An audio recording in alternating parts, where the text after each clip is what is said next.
Hi everyone, it's another one of just my hands, not my face today, just because Crumble is making a fantastic recovery, but we're just still keeping an eye on him. So today I am going to show you how to come up with sometimes you just need a card, don't you? You just need a quick card and for kind of any occasion. So what I've done is I've got a piece of watercolour paper which is just sort of underneath here. It is, what is it? It's 7 inches tall. The entire piece of paper is 10 inches wide, but I've done a crease ready done at 5 inches across. So we've got a 5 by 7 inch card, which is, by my knowledge, a pretty standard size for fitting into an envelope. So it's always a good shout. So what we're going to do, I'm just going to begin really simply by drawing 2 curves. Like that, and that's all we need our pencil for. And now I'm just going to begin showing you some really simple flowers. Could these be the most simple I've ever shown? Quite possibly. So it's because imagine you are sort of half an hour from going out the door to an event, a birthday, going to see a friend or something, get well soon type thing, and you're like, oh no, I need a card. And they know I like watercolours, so they're probably expecting me to create a homemade card. Well, panic over. So with a size 4 brush you can create really beautiful petals just like these, just by using the tip of the brush, squishing it down and then lifting the tip up.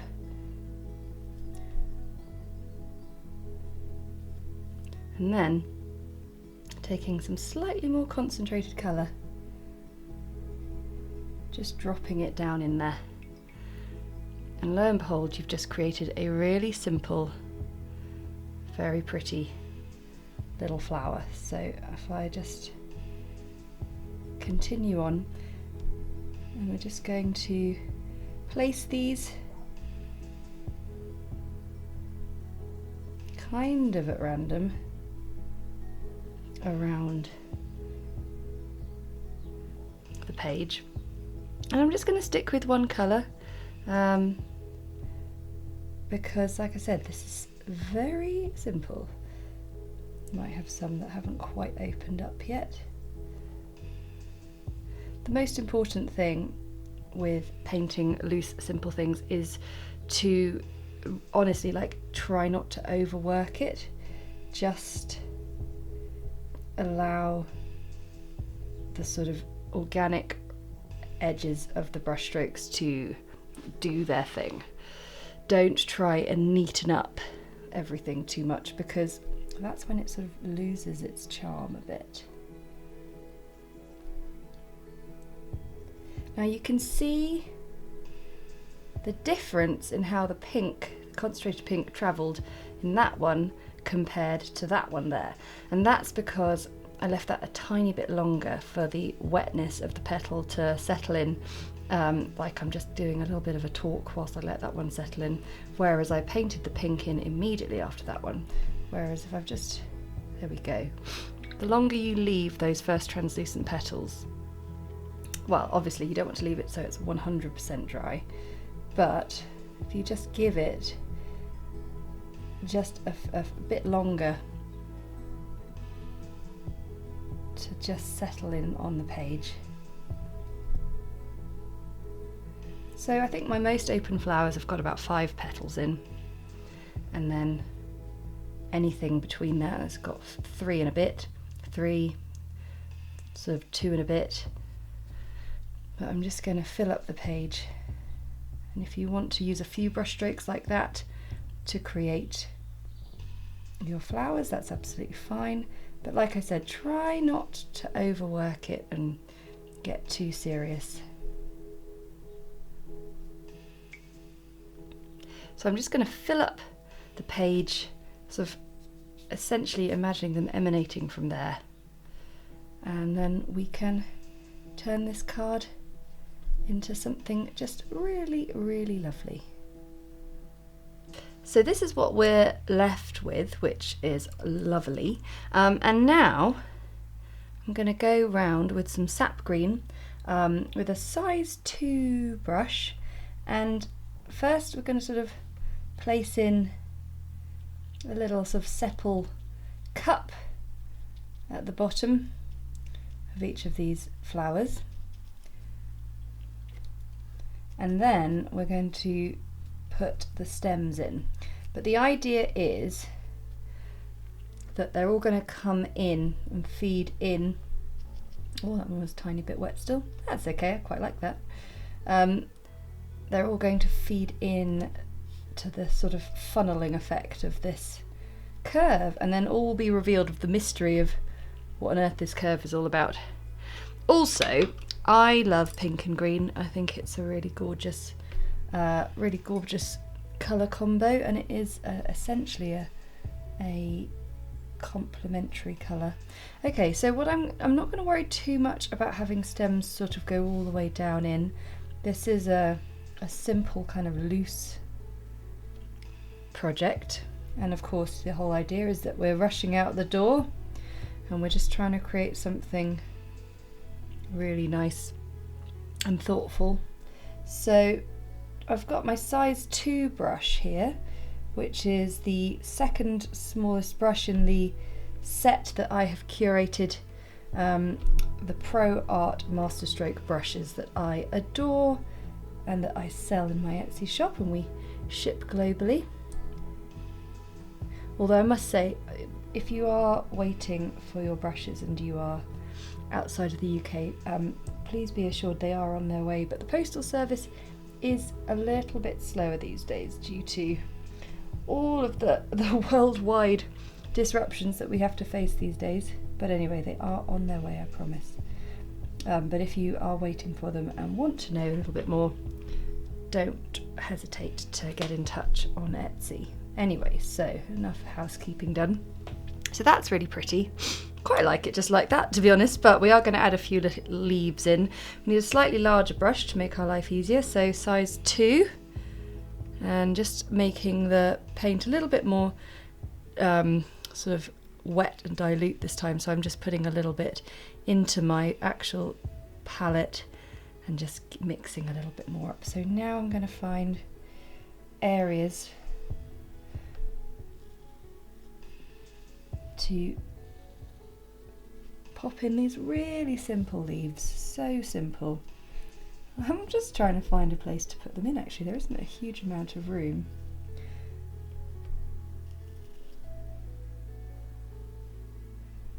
You can paint a few over the top if you want.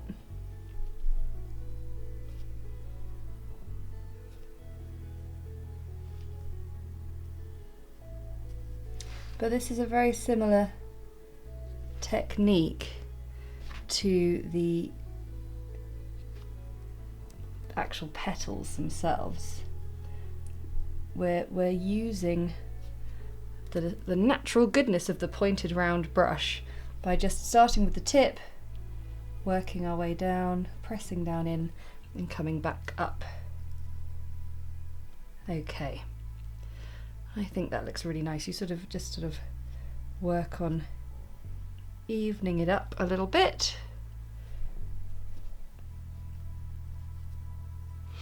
I think that looks lovely.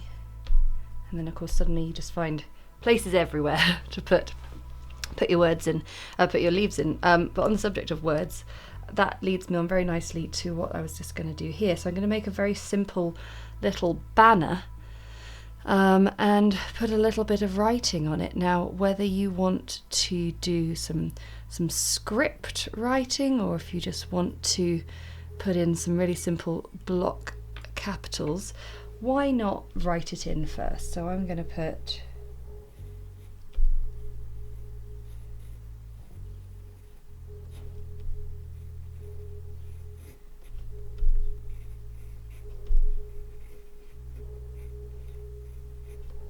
lots of love, just sort of in a nice simple joined up handwriting. But before we write that in, what I want to do is we're going to take the bottom curve and we're going to do a little S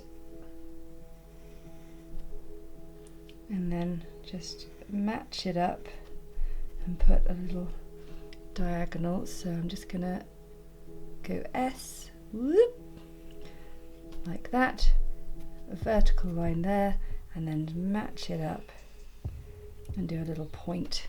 And that's how to make a really nice simple banner. And I actually think what might be quite nice,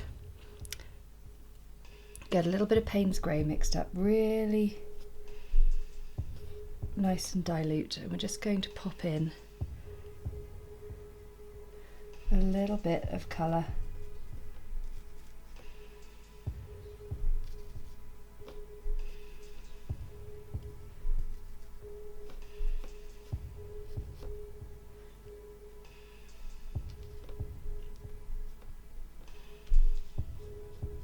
We'll just let that dry and then we'll write in our lettering. Okay, so I'm going to use my smallest brush, my 4/10, and because I'm left-handed, I'm going to start from this end, and I'm just going to follow around the lines. I'm not going to do any kind of clever sort of brush lettering calligraphy or anything. It's just a case of following the pencil line.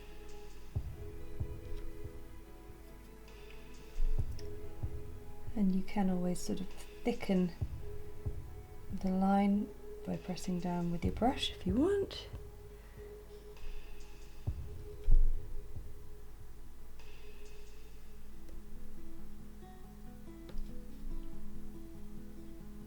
But yeah, if you're right-handed, you'll be able to actually write this in the right order. And then the only other thing that we could maybe do is have a few stems coming out the bottom. But yeah, you could write whatever you wanted on your little banner.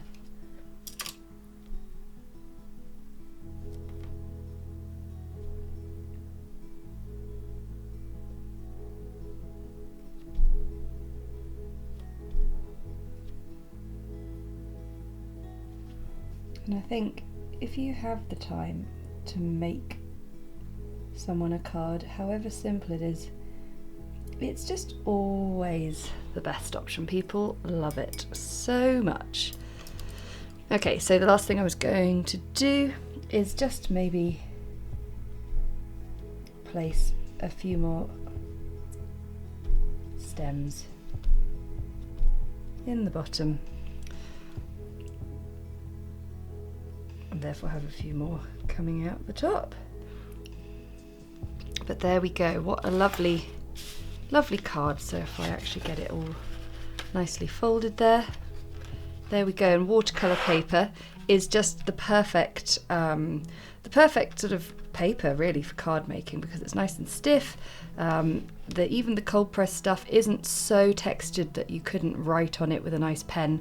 Maybe don't go for the really rough grain paper, but something like this is really cool. And I'm just going to leave the banner pencil drawn in there. If you want, you maybe could just go over it with a fine line pen, or whatever you like. But I really hope this has inspired you for a quick and simple card making project. I want to say thank you so much for watching, and we'll be back to normal next week with my lovely shining face looking out at you. But yeah, thanks so much, and thanks for all your well wishes for Crumble. He's making a really fantastic recovery. I want to say a huge thank you to my patrons for their support, because that support enables us to keep doing this job we love and creating videos for all of you. And if you enjoyed it, then hit the like button, comment below, tag us on social media to let us see your artwork, because I love to see your paintings. Honestly, it brings me such great joy. And of course, if you never want to miss another video, then hit the subscribe button. And yeah, that little notification bell means you'll never miss us again. Okay, until next time. Bye!